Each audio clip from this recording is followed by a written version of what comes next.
Hi යාළුවනේ මේ video එක කරන්න හේතු වුණේ අපිගේ ට්‍රිප් එකක් මෙමරි එකක් විදිහට කොහේ හරි සේව් කරන්න. ඉතින් අපි අද බලමු කවුද අපිත් එක්ක මේ ට්‍රිප් එක යන්නේ කියලා.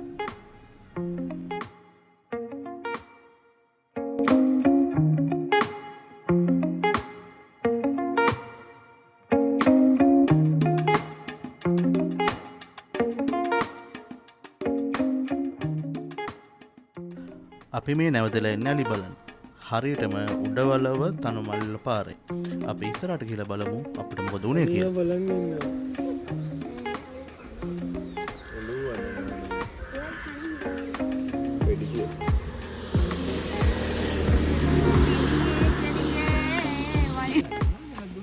අයිබෝවන්. දැන් අපි ඇවිල්ලා ඉන්නේ වැඩිහිටි කන්දට. අපි ඉස්සරහට ගිහින් බලමු මොකද උනේ කියලා. වැඩි හිටි කන්ද. අපි ඉන්නේ බස් එකක් හම්බ වෙලා. හම්බුනේ ලොරියක් නේ. අපි ගෙස් කරේ බස් එකකට. හම්බුනේ ලොරියක්. අතර අද්දගෙම කියනවා. අද්දගෙම කියනවා. කොහොමද යනවා මල්ලිව. වැඩිහිටි කන්දට පයින් පඩිපෙළ දෙක යන්නත් පුළුවන්. හැබැයි දැන් පන්සලෙන් ඩබල් කැප් දාලා තියෙන්නේ. පොඩි මුදලකට උඩට ගිහිල්ලා එන්නත් පුළුවන්. ඒ ටිකට් එකේම විනාඩි 10ක 15ක ගමනක් තමයි තියෙන්නේ.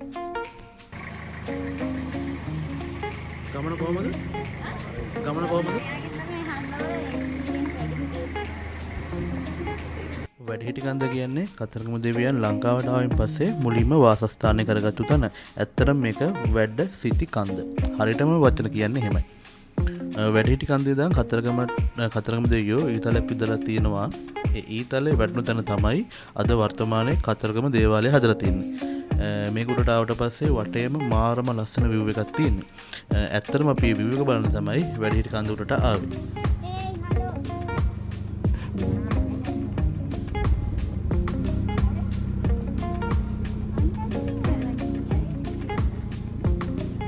වැඩිහිටි කන්දෙන් පස්සේ අපි ගියේ සිතුල්පව්වට යන්න යාල කැලේ මැද්දෙන් යන්න වෙනවා. ඒ යද්දි කැලේ අපි දැක්ක ලස්සන දේවල් තමයි අපි දැන් ඉන්නේ සිතුල්පව්වේ. සිතුල්පව් ගැන මොනවද දන්නවද? තාම දන්නේ. ඔයගොල්ලෝ මොනවද දන්නා? නෑ මට මතක නැහැ. මතක නැහැ. දන්නේ. මම කපාර කැවිලා තියෙනවා කතාවක් කිව්වා. මට මතක නැහැ. ඒක දෙවියන් සම්බන්ධ නෑමයි දැන්. නෑ. මොනම කතාවක ඉතිහාසයක් තියෙනවා. ටික දුරක් උඩට යන්න තියෙනවා.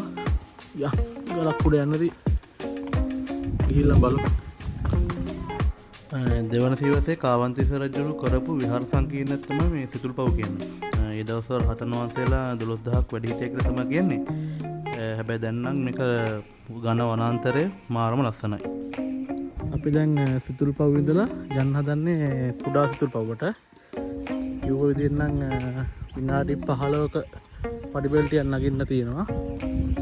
කියන්නේ විනාඩි 15ක 70ම භාගයක් කියලා තමයි කිව්වේ. අපි ගිහිල්ලා බලමු. උඩට පේනවාකෝ කිරින්ද තිස්ස මහරාම වැඩිහිටි කන්ද මෙන්න මෙතන තමයි අපිට යන්න තියෙන්නේ. අපි උඩට ගිහිල්ලා බලමු. අසම වැඩක් තියෙනවා. අපි කුඩා සිතුල්පව්වට යන්න ආවේ වැව ගාව දැන් ඉන්නේ. වැහි අන්ධකාරයක් තිබ්බා මේ වහින්න නැහැ කියලා කිව්වා. කිව්වට දැන් නම් පොඩ්ඩක් වහින පාටක් තියෙන්නේ. වැඩේ කියන්නේ අපි ආපු පාර ගුරු පාරක ආවේ. කාපට් දාපු නැති පාරක්. වැස්සොත් නම් ඉතින් ගුරු පාර. වැස්සොත් නම් ඉතින් පාර මඩ වෙනවා. ඊට පස්සේ වාහනයට යන්න බෑනේ. දැන් නම් පොඩ්ඩක් වැස්ස වැඩි කළා. කලින්ට වඩා දැන් ටිකක් වැස්ස යන්න පුළුවන්කමක් තිබ්බොත් යන්. කලින් කිව්වා වගේම වැස්ස නිසා මේ කුඩා සිතුල්පව්වට අපිට යන්න බැරි වුණා. මොකද මේ වැස්ස හින්දා යාල මැද පාර මඩ වෙනවා. වතුර පිරලා මඩ වුණාම අපිට ආපහු යන්න අමාරුයි. ඒකින්ද අපි ඉක්මනට ආවා. දැන් අපි ආපහු සිතුල්පව් ඉඳලා මේ කතරගමට යන්න පිටත් වෙලා ඉන්නේ. අද රැයට අපි කතරගම දේවාලයට යන්න ඕන, කිරිවෙහෙරට යන්න ඕන. ඊටත් කලින් අද රැයට අපි නවතින තරම් නතර හොයන්න ඕන. අපි ඉස්සරහට ගිහලා බලමු අපිට නතර වෙන තැනක් තියනවද කියලා.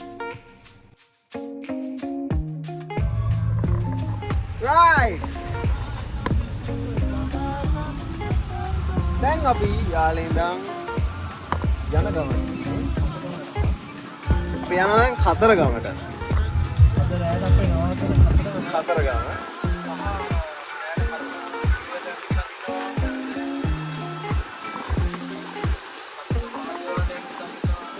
ඒක අපි යන්නේ රැයට. පොඩ්ඩක් අපි ගිහිල්ලා හරි. අද අපිරෑ නතර වුණේ කතරගම යුඩිගාන් කියන හොටෙල් එකේ. මේක මාර ලස්සන ලොකේෂන් එකක්. ෆ්‍රී ෆුඩ් ඇක්සස් හම්බ වෙනවා මේ කමෙන්ට් කරන කට්ටියට. මම ෆොටෝ එකක් තිබ්බොත් මේකට අමුණන්න. හරි. අපි දැන් කතරගම දේවල්ට යන්න කලින් මුලින් කිරිවැට ගිහින් තමයි දේවල්ට යන්න ඕන. මගේ පොඩි පඬිත වැඩක් හින්දා අපි සෑහෙන්න දුරක් මාර කට්ටක් කරලා පයින් යන්න. කොහොම හරි අපි මුල් දවස මේ විදිහට තමයි අපි ගත වුනේ. මේ පළවෙනි දවස අපි හෙටත් මේ වගේ තව කොහේ හරි යන්න තියෙනවා. මේ හැම දෙයක්ම ඇවිදපු එක මතකයක් සේව් කරගන්න හදන පොඩි ට්‍රයි එකක් විතරයි. මේ අපේ දෙවෙනි දවස. ගුඩ් මෝර්නිං යාළුවනේ. අද දෙවෙනි දවස. දැන් උදේ වෙලාව 6යි. අපි යන්න හදන්නේ තම ලෑස්ති වෙන කට්ටිය. අලි දෙන පිටිපස්සේ. හිනාවයන් පොට්ට. උනාම? වැක්කේ නෑ? හිනාවනේ මූනිත්තාවනේ හිනාවේ. දුර ගන්නවා. ඒක පොල් කිරි දොදොල්. මාර්ග තුනක් තිබ්බා පොල් තෙල්, පොල් කිරි සහ අකුරු. අකුරු එක තමයි රස. ඒක කඩේ ගන්න. අපි හැබැයි ගත්තේ පොල් කිරි දොදොල් එක. ඒක රසයි.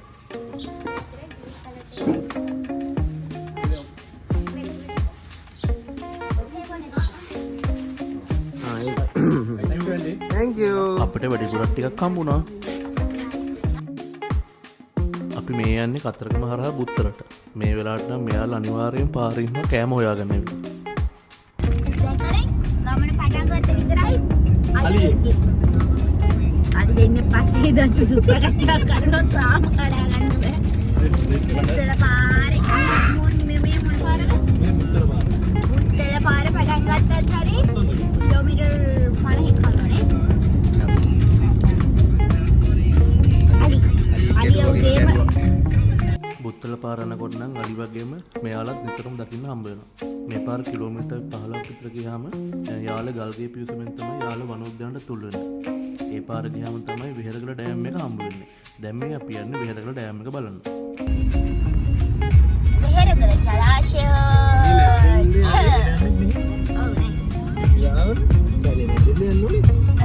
අලිකොටි බලා සුමුටි මැද්දෙන් මුකට හිටිය ගොඩක් නේ. මැද්දෙන් අපි විහෙරගල ජලාශයට යන්න හදන්නේ. ඉතින් හැදුණා කියලා දන්නවත් නැහැ කිව්කෝ. අවුරුදු 3කින් 4කින් විතර තමයි අපි ආයි මේ පැත්තට ආවේ.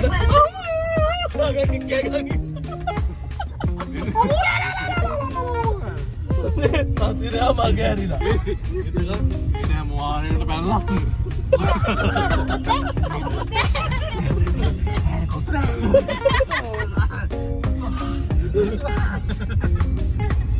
කවුද? මදුසර. මදුසර. අනා මදුසර. අර මොඩකක් Facebook එකේ මම මසරණා.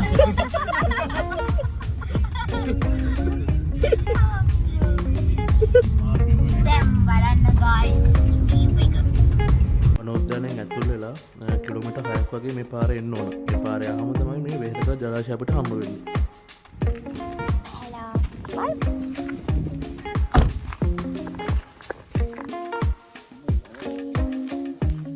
පැත්තට වඩා තන පිළිදෙල වල පුක බිම යන්නත් සැප. හරි කියලා පතුරු ගා ගන්නට වැඩ. පතුරු ගැහුණත් සීමිත ප්‍රමාණයයි. ඔය ස්පෝර්ට් මීට් කාලේ ඉගෙන ගත්ත දේවල් අත්දැකීමෙන්.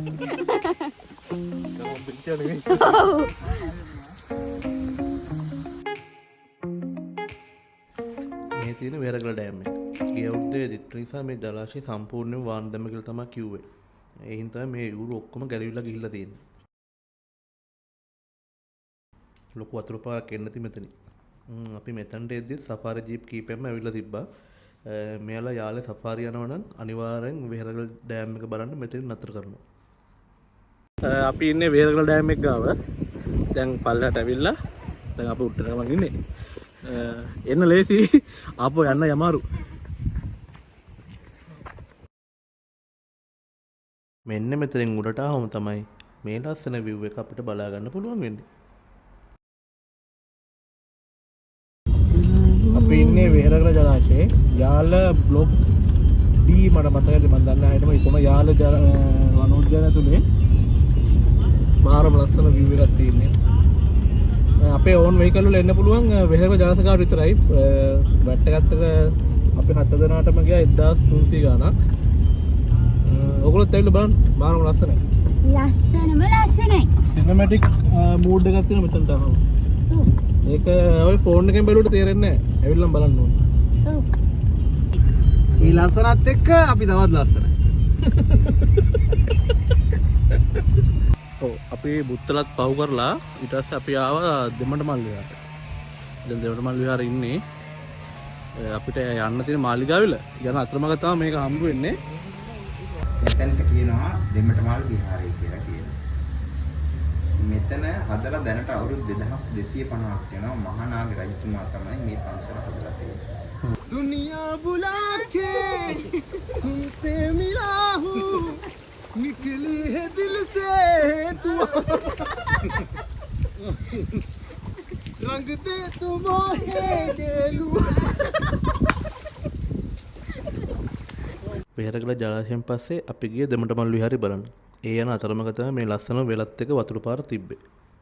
ඊට පස්සේ පිළිවෙලින් මාලිගාවිල රජමහා විහාරයේ දඹේගොඩ පිළිමයක් බලලා අපි ආපහු බුත්තලට ආවා. බුත්තලෙන් යුදගනාවත් බලලා තමයි මේ ආවේ. අපි ගමන පටන් ගත්තේ අපේ ගෙදරින්. ඒ කියන්නේ හොරණ. හොරණ ඉඳලා උඩවලව හරහා ඊයේ අපි උදේ කතරගමට ආවා. අද කතරගම ඉඳන් බුත්තල හරහා මේ දැන් අපි යන්නේ වැල්ලවායට. වැල්ලවායේ තියෙන බුදුරුවගල කියලා ගල් පිළිමයක්. අපි ඒකත් බලලා අපිට වෙලා තිබ්බොත් උඩුදුවිලම බලන්න යන්න පුළුවන්. ඊට පස්සේ ඉතින් කොස්ලන්ද හරහා බෙරගලට තමයි ඉතින්. බෙරගලට ඉතින් ආවා කියන්නේ මට හුරු පාරක්. මට මතක විදිහට අපි ගෙදර එද්දි පාන්දර 12 විතර වුණා. දවස් දෙකටම කිලෝමීටර් 550ක් විතර අපි ගිහින් තිබුණා. ඔන්නෝම තමයි අපේ ගමන ඉවර වුණේ.